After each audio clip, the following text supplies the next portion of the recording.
Evangelho de João, capítulo 19, a partir do versículo 17.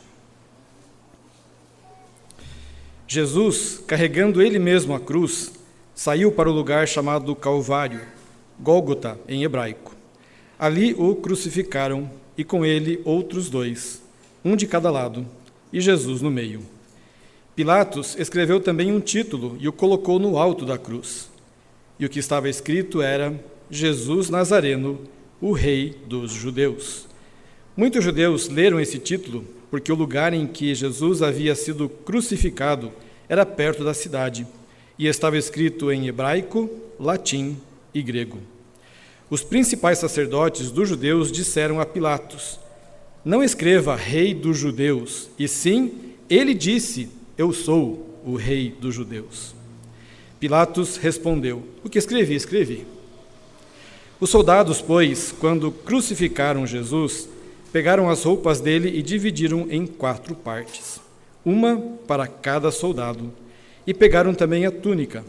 A túnica, porém, era sem costura, toda tecida de alto a baixo. Por isso os soldados disseram uns aos outros: não a rasguemos, mas vamos tirar sorte para ver quem ficará com ela. Isso aconteceu para que se cumprisse a escritura que diz: repartiram entre si as minhas roupas, e sobre a minha túnica lançaram sortes. E foi isso que os soldados fizeram. E junto à cruz estavam a mãe de Jesus, a irmã dela, Maria, mulher de Clopas, e Maria Madalena. Vendo Jesus a sua mãe e junto dela o discípulo amado, disse: mulher, eis aí o teu filho. Depois disse ao discípulo: eis aí a sua mãe. Dessa hora em diante o discípulo a tomou para casa. Depois, vendo Jesus que tudo estava consumado, para que se cumprisse a escritura, disse: tenho sede. Estava ali um vaso cheio de vinagre. Embeberam de vinagre uma esponja e, fixando-a num caniço de isopo, aproximaram a esponja da boca de Jesus. Quando Jesus tomou o vinagre, disse: está consumado. E, inclinando a cabeça, entregou o Espírito. Então, para que os corpos não ficassem na cruz durante o sábado, visto que era o dia da preparação e era grande o dia daquele sábado, os judeus pediram a Pilatos que fossem quebradas as pernas dos crucificados e fossem tirados das cruzes. Os soldados quebraram as pernas dos homens que tinham sido crucificados com Jesus, primeiro de um, depois do outro. Quando, porém, chegaram a Jesus, vendo que já estava morto, não lhe quebraram as pernas. Mas um dos soldados lhe abriu o lado com uma lança e logo saiu sangue e água. Aquele que viu isso dá testemunho, e o testemunho dele é verdadeiro. E ele sabe que diz a verdade, para que também vocês creiam. E isso aconteceu para que se cumprisse a Escritura: nenhum de seus ossos será quebrado. E outra vez diz a Escritura: olharão para aquele a quem traspassaram. Até aqui, por enquanto, o texto. Não sei se alguém já ouviu falar sobre Christopher Hitchens. Esse britânico, ele foi considerado o ateu mais influente da história. E uma certa vez ele foi entrevistado por uma pessoa daquela seita que se chama unitarista, que não crê na Trindade. E essa pessoa, em certo momento, disse o seguinte para o Christopher Hitchens: sou um cristão liberal e não interpreto literalmente a Bíblia. Não acredito na doutrina da expiação, que Jesus morreu pelos nossos pecados, por exemplo. Hitchens, que era um ateu, morreu ateu em 2011, negando a existência de Deus. Ele disse o seguinte para essa pessoa: eu diria que se você não acredita que Jesus de Nazaré foi o Cristo e Messias, e que ele ressuscitou dos mortos, e por seu sacrifício nossos pecados são perdoados, você realmente não é cristão. Um ateu disse isso para alguém que diz que crê na Bíblia, de certa forma. Ser cristão é olhar para a morte de Jesus e crer nele como o Messias, o Cordeiro de Deus que tira o pecado do mundo. No coração do cristianismo está a nossa fé nessa verdade. Mas o que é fé? Nessa mesma entrevista, o Hitchens, ele descreve a resposta que ele daria a alguém que diz que tem fé. Ele diz o seguinte: você acabou de me dizer que está preparado para aceitar algo sem qualquer evidência. Você acha que isso vai me impressionar? Não mesmo. Não vejo sentido nisso. Você usaria melhor o seu tempo se olhasse através de um telescópio ou microscópio para descobrir as coisas maravilhosas e extraordinárias. A mesma pessoa que disse anteriormente que aquela outra pessoa não era cristã porque não cria nas verdades de que Jesus é o Filho de Deus e morreu por causa dos nossos pecados, ele diz que a fé é crer em coisas que você ouve sem ter provas ou evidência. Para ele é melhor você olhar no microscópio e observar coisas maravilhosas que você pode ver ali. Mas no coração do cristianismo, já falei, está a fé em Cristo Jesus e na sua morte por causa dos nossos pecados. A fé cristã não é uma fé vazia, uma fé de tolos, não é uma fé que busca a fonte da juventude, que busca mitos ou fantasias, não é desligar o cérebro e acreditar em histórias da mitologia antiga. A fé verdadeira significa que você encontrou a verdade e você está firme nela. Ela vem a nós pela revelação de Deus, que Ele faz de si mesmo, em Jesus Cristo. Nós não cremos em Jesus de Nazaré porque nós somos ingênuos. Nós cremos porque Deus se revelou a nós e abriu nossa mente para entender que Jesus é o Filho de Deus enviado para morrer por causa dos nossos pecados. Deus nos libertou então desse modo vazio de viver, de acreditar em qualquer coisa, menos naquilo que é a verdade, e nos deu um apetite insaciável pela verdade. A fé, meus irmãos, não é vazia nem irracional. A fé que professamos, ela é revelada pela palavra de Deus, e nela encontramos razões para crer em Jesus como o Messias prometido. E se você prestou atenção no texto, o texto mesmo diz isso hoje para nós. E João faz isso muito bem no evangelho dele, tanto que no capítulo 20, versículo 31, ele diz, ele registra 7 sinais, para mostrar, autenticar ali a natureza divina de Jesus Cristo. Ele fala: esses, porém, foram registrados para que vocês creiam que Jesus é o Filho de Deus e para que, crendo nele, vocês tenham vida em seu nome. Então, a Escritura ela é repleta de evidências, de verdade, de razões para que nós creiamos que Jesus Cristo é o Messias prometido. E João faz isso muito bem. Aqui no capítulo 19, ele dá 2 razões que nós vamos ver nesta noite para que nós creiamos que Jesus é o Messias enviado por Deus. E a grande verdade, acabei não mencionando, mas está ali, a morte de Jesus, ela cumpre as profecias e realiza a redenção. A morte de Jesus, ela cumpriu todas as profecias e realizou a redenção em nosso lugar. Então, a primeira razão que João dá nesse texto é que a morte de Jesus cumpriu as profecias. Talvez você já tenha ouvido, ou até assistido, ou até participado, ou até sido aconselhado, ajudado por pessoas que tentam ajudar pessoas que passam por dificuldades, por lutas na sua vida, passam por sofrimento e querem, de alguma forma, entender a razão dos seus sofrimentos, a razão da sua vida, por que eu vivo e tudo mais. E quem já teve essa experiência, ou lendo, ou ouvindo, ou mesmo estando ali presente, pode confirmar que são citados vários termos bíblicos nessas sessões. Tem alusões ali à redenção, tem alusões à salvação, à justificação, misericórdia, a justiça, misericórdia e expiação. Há essas alusões nesses encontros. Agora, será que essas pessoas que ouvem esses termos, elas são salvas? Elas podem ser salvas? Elas podem ser libertas dos seus problemas somente por ouvir referências a isto? Será que essas pessoas podem ser resgatadas da sua vida vazia de viver? Será que é suficiente para a expiação delas ouvir esses termos? Essas expressões, de certa forma, elas estão colocadas em nós pelo próprio Deus. Faz parte do nosso DNA. Deus colocou em nós esse senso de que o pecado tem que ser expiado. A justiça é necessário que aconteça. Então você não precisa fazer um curso de teologia ou ter uma aula de teologia. É muito bom que você faça e tenha, mas você não precisa fazer para você desejar que a justiça seja feita. É ou não é verdade? Eu acho que qualquer ser humano que tenha um raciocínio quer que a justiça seja feita e que o bem supere o mal, que as dificuldades cessem. que aqueles que praticam também o mal, de alguma forma, façam restituição ou paguem por aquilo que fizeram.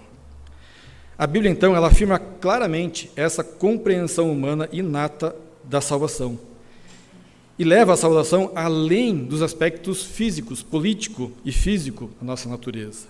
A salvação, nas Escrituras, ela é estabelecida no aspecto espiritual. Ela derruba aquele falso conceito de autossalvação, que eu posso conseguir obter, que eu posso chegar no lugar que eu quero, no patamar que eu desejo, para ter uma vida melhor ou diferente. E ensina que a salvação, ela vem de Deus somente. No Antigo Testamento é possível encontrar muito clamor por salvação, mas também muitas promessas de salvação. Desde que o homem pecou, a humanidade toda sofre as consequências da queda. O mal, ele oprimiu e sobrecarregou os homens. E aí fica a pergunta para a humanidade: onde podemos encontrar então a solução para essas dificuldades? Onde podemos encontrar ajuda para isso tudo? Será que é na psicologia? Será que é nos livros de autoajuda? Será que é na religião? Será que é em fazer algumas coisas? A Escritura diz que o próprio Deus intervirá. E ele anuncia logo depois da queda que ele enviará o libertador, enviará o Salvador para restaurar essa relação rompida com ele. Mas como Deus cumprirá essa salvação? Ele prometeu que um rei traria a salvação, mas que esse rei, que seria soberano e justo, também seria afligido. Ele ia resgatar os aflitos, mas ele mesmo seria afligido. E todas essas promessas, então, de salvação, libertação e justiça, soam ótimas aos nossos ouvidos. Nós queremos isso, nós ansiamos isso. E a ideia de um rei é empolgante. E os judeus esperavam isso. Esse rei libertador, que ia exercer a justiça, a salvação, e eles esperavam a chegada desse rei. E então, Jesus chega, supostamente como Salvador, como libertador e como governante.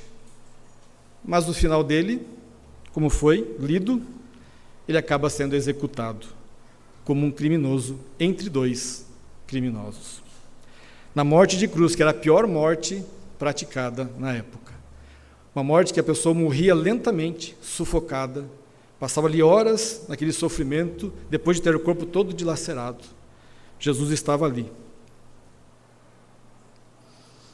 Esse é o rei? Esse é o libertador? Como que ele vai nos salvar? Ele não está pregado em uma cruz entre dois criminosos? Os judeus esperavam o rei. E aí Pilatos, zombeteiramente, como era o seu costume, colocou em cima da cruz o título da condenação de Jesus. Jesus Nazareno, o rei dos judeus, versículo 19. E isso indignou os judeus. Jesus estava ali. Foi entregue a Pilatos com a acusação de que ele se dizia rei dos judeus. Pilatos encontrou motivo para condená-lo. Mas estava ali, colocou esse título sobre ele. Jesus estava despido, seu corpo todo dilacerado, à vista de todas as pessoas. Humanamente falando, você diria que ele é um rei libertador? Mas é exatamente na cruz que Jesus inicia o seu reinado. Sua morte e ressurreição dariam um golpe final no governo de Satanás. Poucos ali entenderam isso.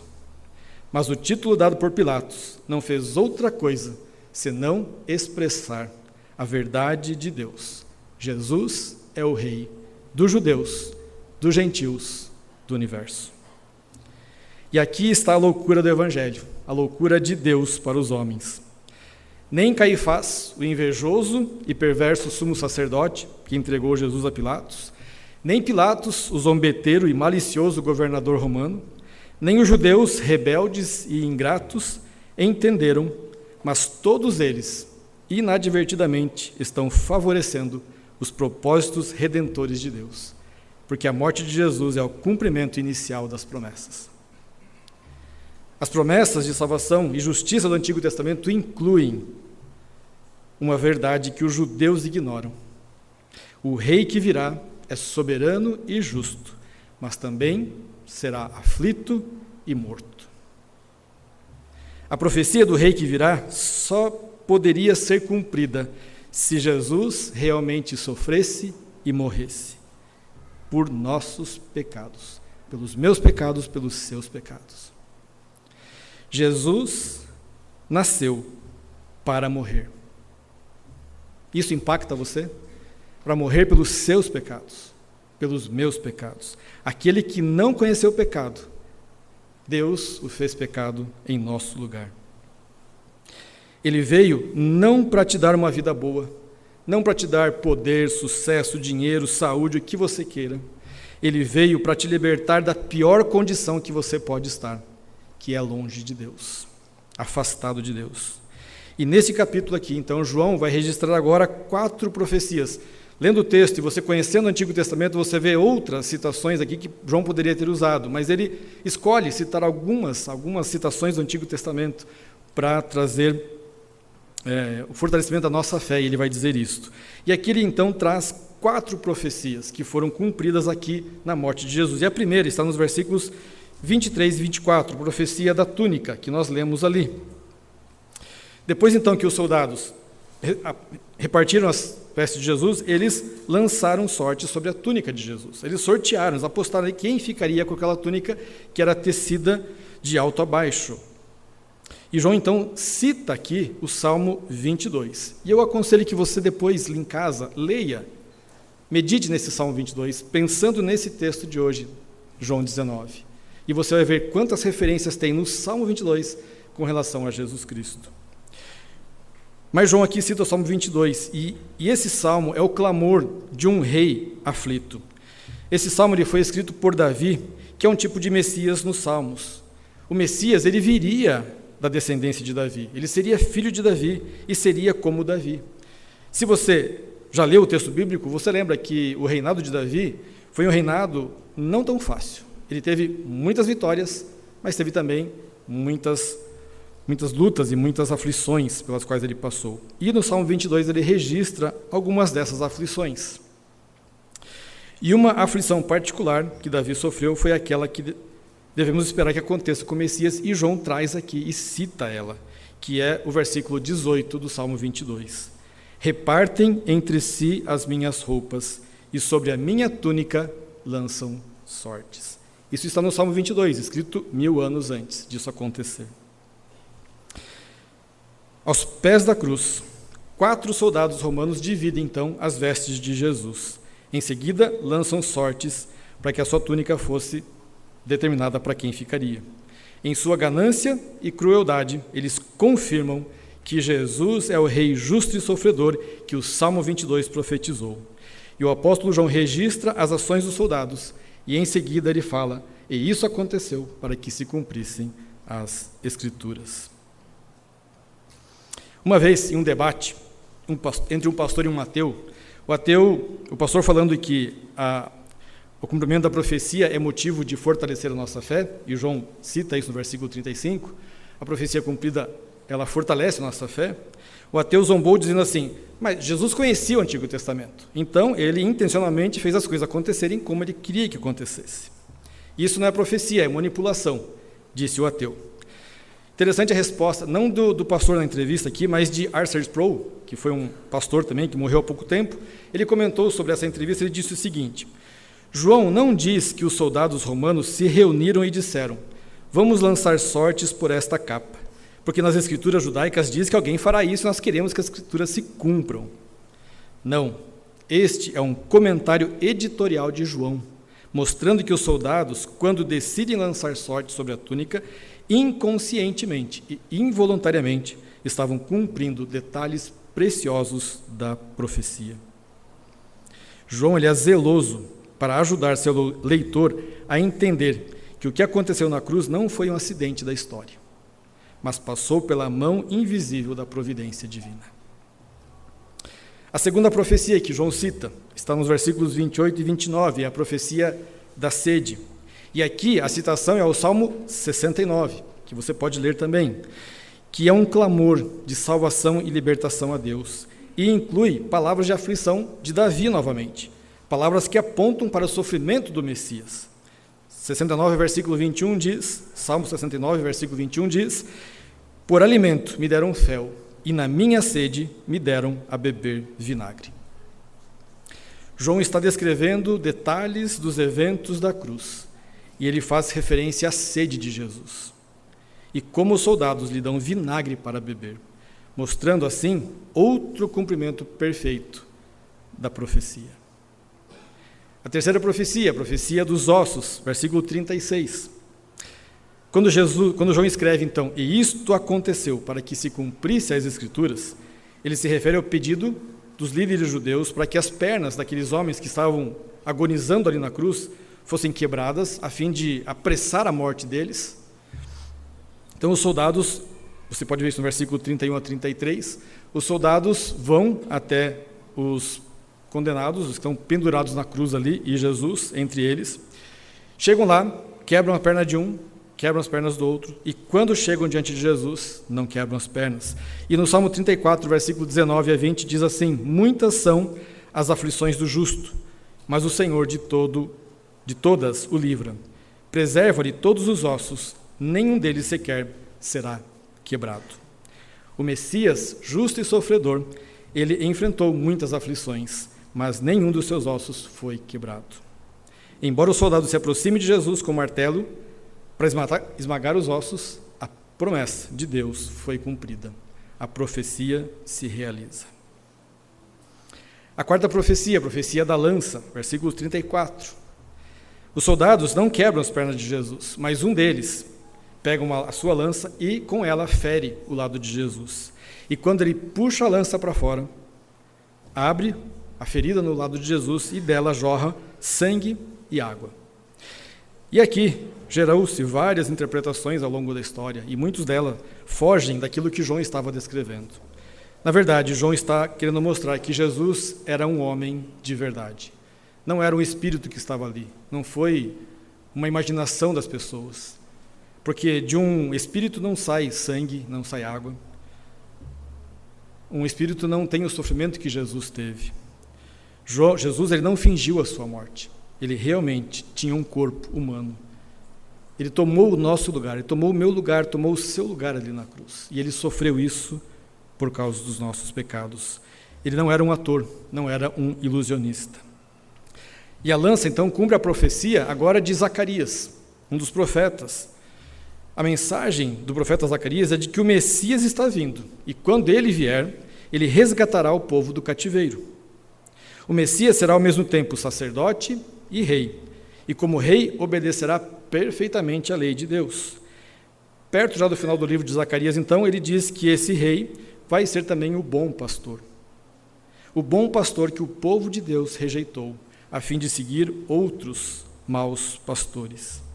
E a profecia de Zacarias, lá em Zacarias 12, versículo 10, diz: olharão para aquele a quem traspassaram, e prantearão por ele como quem pranteia por um filho único, e chorarão por ele como se chora amargamente pelo primogênito. O Messias, que traz salvação, seria traspassado pela nação de Israel. E isso se cumpre quando aquele soldado romano, para quem Jesus foi entregue, fere Jesus, e a lança penetra o seu lado, e dele jorra sangue e água. Esses detalhes, meus irmãos, não foram incluídos aqui por João para nos surpreender, para causar repulsa em nós, mas para nos levar a crer que Jesus é o Messias prometido. Ele é o Salvador, ele é o libertador. O Salvador que viria. João foi testemunha ocular desses eventos. E ele dá testemunho e tem a intenção de causar fé em nós. Olha o versículo 35. Aquele que viu isso dá testemunho. João escrevendo aqui, ele falando isso. E o testemunho dele é verdadeiro, e ele sabe que diz a verdade, para que vocês também creiam. Eu estava lá, diz João. Eu vi tudo com meus próprios olhos. Eu vi a túnica sorteada, eu vi o vinagre sendo oferecido, eu vi que os seus ossos não foram quebrados, eu vi o seu lado sendo traspassado. Vi cada uma das profecias sendo cumpridas ali. E a razão pela qual eu estou dizendo isso é para que vocês creiam que Jesus é o Filho de Deus. A cruz, ela não pode ser simplesmente um momento da história nas nossas vidas. Apesar de estudá-lo, nós devemos fazê-lo de forma diferente de como nós estudamos a história do Brasil, por exemplo. Não faz diferença se você fica entediado numa aula de literatura, por exemplo. Mas é trágico se a cruz de Jesus não produz nada mais do que um bocejo em você ou um levantar de ombros. A crucificação de Jesus é um evento real e histórico, mas é um evento que jamais deve ser esquecido, jamais deve ser menosprezado. Quase 2000 anos depois, estamos aqui falando deste evento que aconteceu. Lemos os relatos evangélicos da crucificação e entendemos que eles foram escritos para que nós respondêssemos com fé.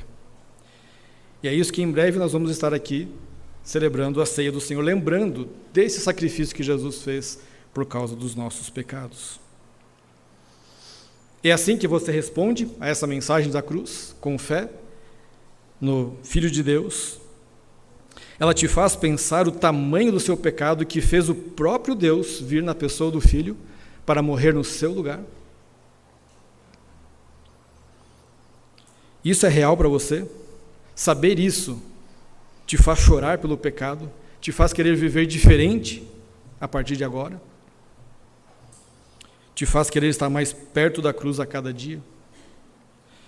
Devemos estar atentos para não olhar para a cruz de uma forma insensível e leviana. Cada olhar deve lembrar-nos da fidelidade de Deus, do seu amor, da sua misericórdia, da sua graça. E deve reforçar a nossa confiança nessa graça soberana e misericórdia sem fim. E a segunda razão que João nos apresenta para que creiamos que Jesus é o Messias é que a morte de Jesus consumou a redenção em nosso lugar. Algo acontece quando Jesus morre. Verso 30 diz que Jesus gritou, já quase que sem forças, ele deu um brado. Os outros evangelhos citam isso, João não diz que deu um brado, mas Jesus exclamou, está consumado. O que foi consumado? O que foi completado? O que está completo? A resposta começa lá no capítulo 17, versículo 1 e versículo 4.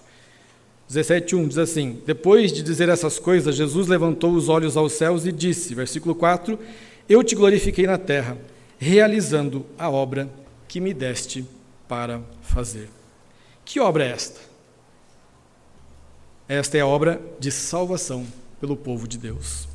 João Batista, cujo papel era anunciar a vinda do Messias, ele olhou para Jesus e disse, eis o Cordeiro de Deus, que tira o pecado do mundo. João 1:29.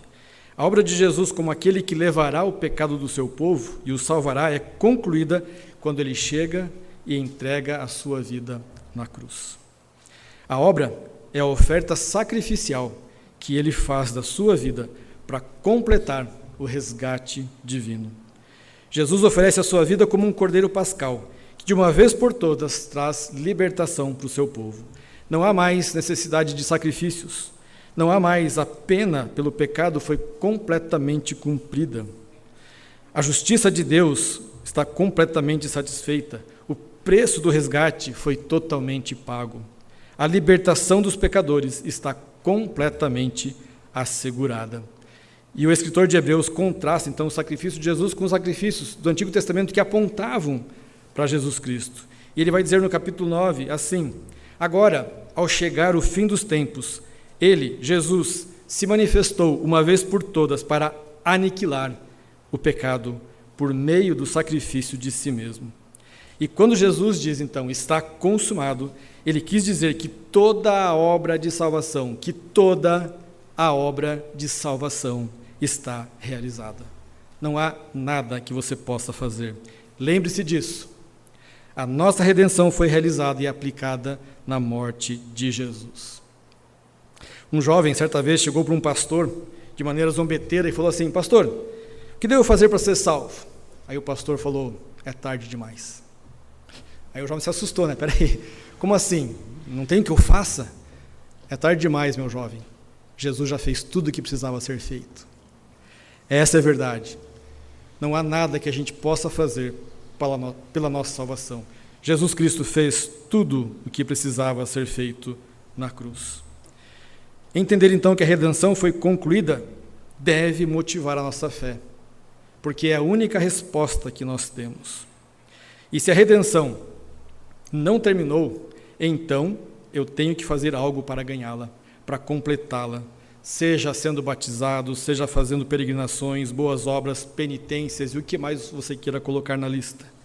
Mas quando nós entendemos que a obra de salvação está completa, também entenderemos que não podemos fazer nada, absolutamente nada para ganhá-la ou mantê-la. É Jesus quem nos dá e é Ele quem preserva em nós.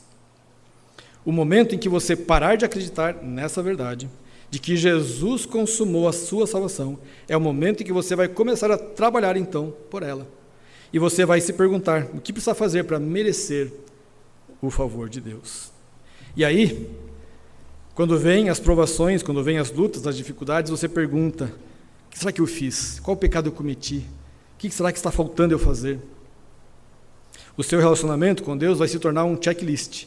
Fiz, não fiz, faço, não faço. Percebe como isso muda o relacionamento com Deus? Se Ele fez tudo para garantir a tua salvação, então o seu relacionamento com Ele é de um filho com um pai amoroso, um pai doador. Mas se você precisa fazer algo, a visão de Deus sobre você é baseada em seu desempenho, naquilo que você faz. Então a relação de amor e liberdade se transforma agora em culpa e medo. Você será atormentado pela preocupação e dúvida sobre a sua posição com Ele. Estou salvo? Não estou salvo. Estou salvo? Não estou salvo. Você viverá se perguntando se Ele está feliz com você hoje. É como se fosse uma criança que fica em casa preocupada pela chegada do pai, porque sabe que fez alguma coisa errada e não sabe qual vai ser a reação do pai, e aí fica tentando se esconder, tentando evitar a presença do pai.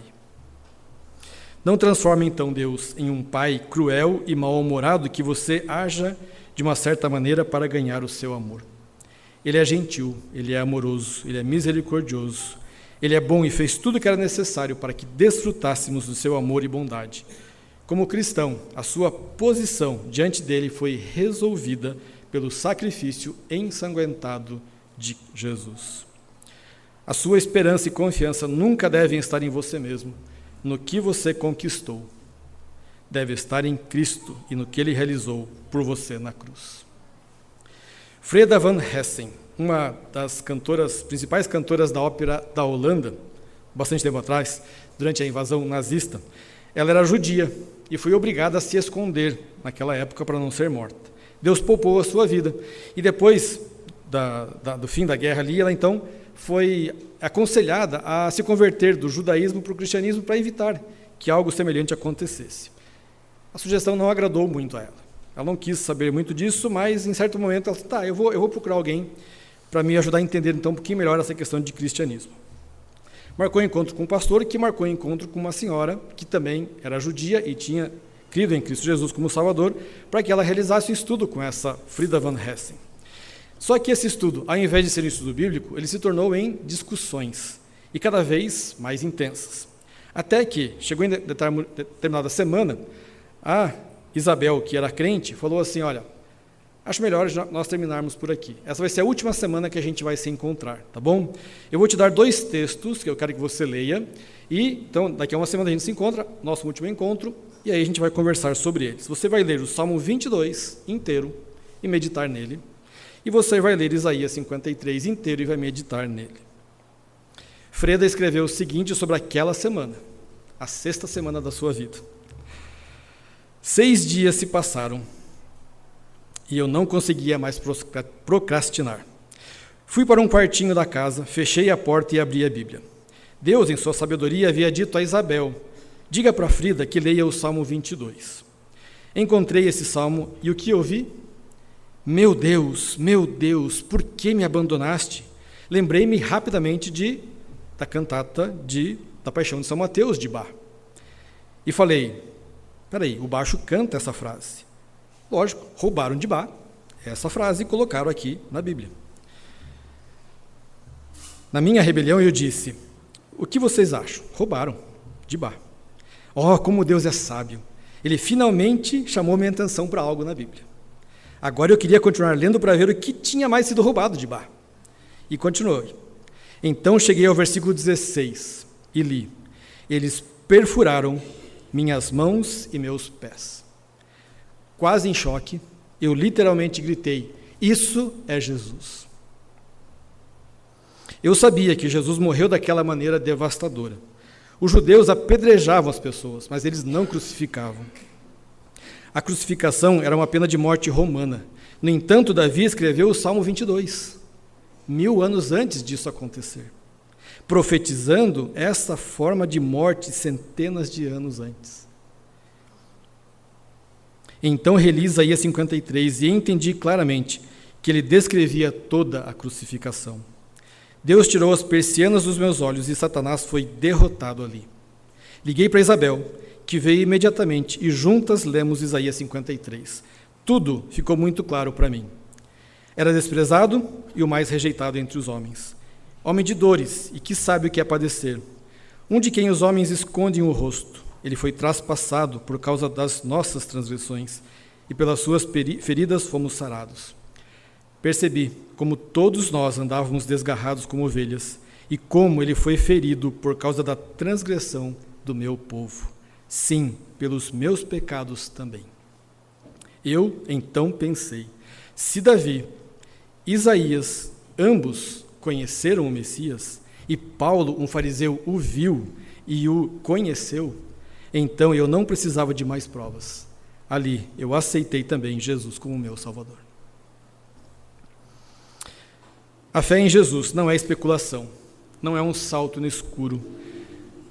Ela está solidamente baseada em provas das Escrituras e na experiência pessoal que cada um de nós pode ter com Jesus Cristo. Deus nos deu graciosamente a sua palavra para que pudéssemos crer em Jesus. E você quer saber o motivo? Porque a fé produz o que a fé produz na vida daqueles que creem em Jesus, naquele que crê em Jesus? Você quer saber se essa fé produz alguma coisa diferente, traz algo diferente? Vamos ler agora o final do capítulo. Versículos 38 e 39. João 19, 38 e 39. Depois disso, José de Arimateia, que era discípulo de Jesus, ainda que em segredo, porque tinha medo dos judeus, pediu a Pilatos permissão para tirar o corpo de Jesus. E Pilatos deu permissão. Então José de Arimateia foi e retirou o corpo de Jesus. E Nicodemos, aquele que anteriormente tinha ido falar com Jesus à noite, também foi, levando cerca de 35 quilos de um composto de mirra e aloés. Nesses versículos nós temos o relato da primeira mudança que aconteceu como resultado da morte de Jesus na cruz. João descreve dois homens, José de Arimateia e Nicodemos. E você percebeu o detalhe, a semelhança que há na descrição que João faz deles? A mudança de atitude deles? José de Arimateia tinha sido um discípulo secreto de Jesus. Ele já era discípulo de Jesus, mas secretamente. Nicodemos, ele tinha ido a Jesus de noite, em secreto, para que ninguém o visse. Agora, aqui, os dois saem das trevas e se identificam como seguidores de Jesus Cristo. Não é preciso muita imaginação para nós entendermos o perigo potencial de se identificar como alguém que tinha acabado de ser morto por sedição e por blasfêmia, por causar tumulto e por blasfêmia, acusado de causar tumulto e blasfêmia. Então eles corriam risco disso, estavam ali se identificando com alguém que tinha sido condenado. Se as vidas de José e Nicodemos não estavam em perigo, as suas reputações estavam. Eles faziam parte, sabe de qual tribunal? Do STF, dos judeus. Os dois faziam parte do STF, seria bom, né? Que os nossos ministros tivessem encontro com Jesus. Eles dois, pode ser que não corressem risco de vida, mas a reputação deles diante do STF, dos judeus, estava comprometida, mas eles não se importaram com isso.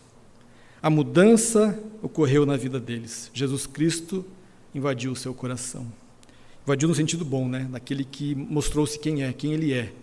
Jesus não chega arrombando, Jesus chega mostrando que ele é amor, justiça e verdade. O que motivou a coragem desses homens? João 12, 24, o próprio Jesus disse o que motivou eles terem coragem.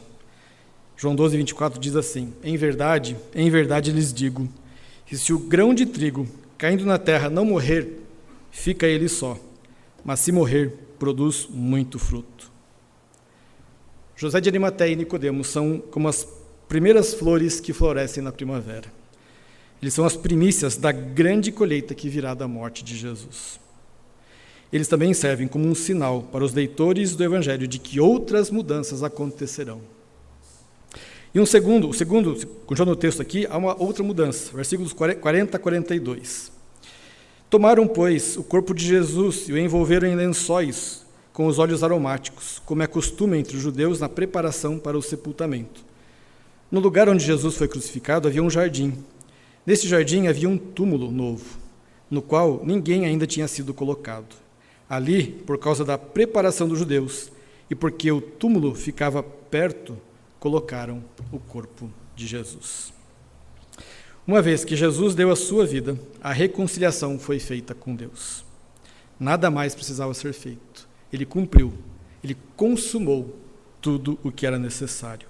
Ele pagou a nossa dívida com o pecado. Ele bebeu totalmente o cálice da ira de Deus sobre o pecado.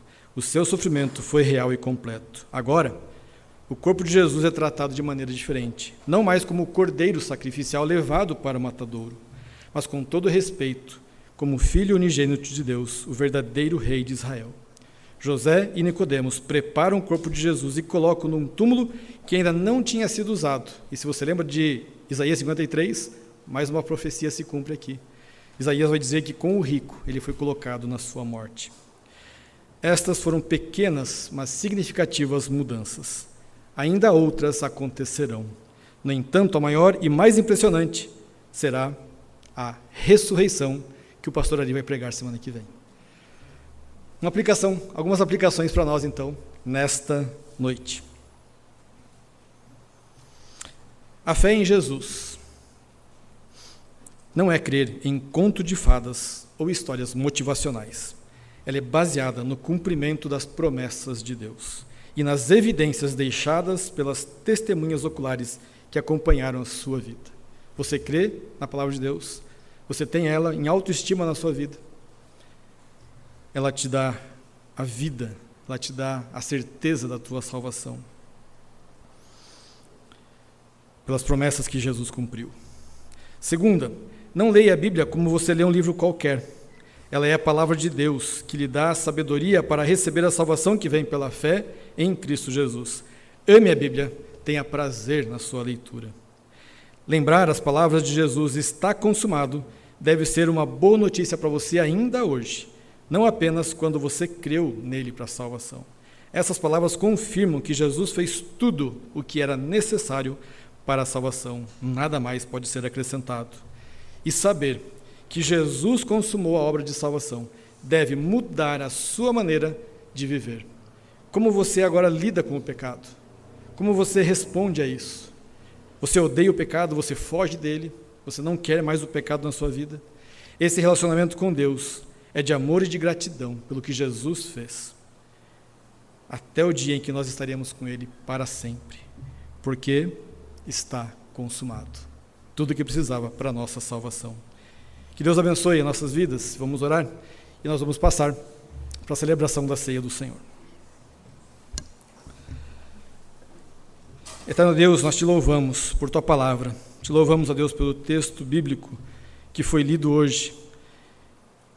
Obrigado, Deus, porque o Senhor tem deixado ele para que nós possamos crer que Jesus Cristo foi enviado pelo Senhor para nos reconciliar contigo, para nos trazer a salvação, o perdão dos nossos pecados, para expiar o nosso pecado, para nos justificar. Pai, abençoe as nossas vidas, para que nós possamos nos alegrar sempre em estar diante da Tua Palavra, aprendendo mais do Senhor, aprendendo mais daquilo que o Senhor tem deixado para nós, para que nós possamos viver de uma maneira, Deus, santa, agradável, justa, diante de uma sociedade tão mal, corrompida, tão perversa. Pai, obrigado pela vida de todos que estão aqui nessa noite, abençoe a cada um de nós, nos dá sempre alegria e poder conhecer mais do Senhor. E nós te louvamos, agradecidos em nome de Jesus. Amém.